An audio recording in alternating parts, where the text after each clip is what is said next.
this would serve to Allah subhanahu wa ta'ala and is a door of good. He will get his reward with his Lord. On such shall be no fear, nor shall they grieve.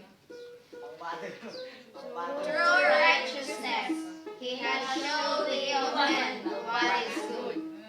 Al-Baqarah Surah 7.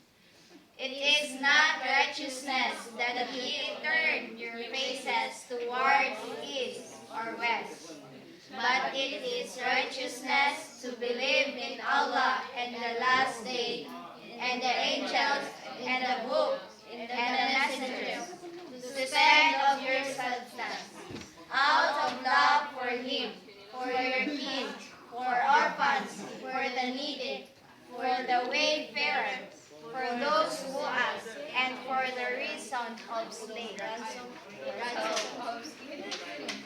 To be steadfast in prayer and practice regular charity, to fulfill the contracts which ye have made, and to be firm and patient in pain, consumption, and adversity,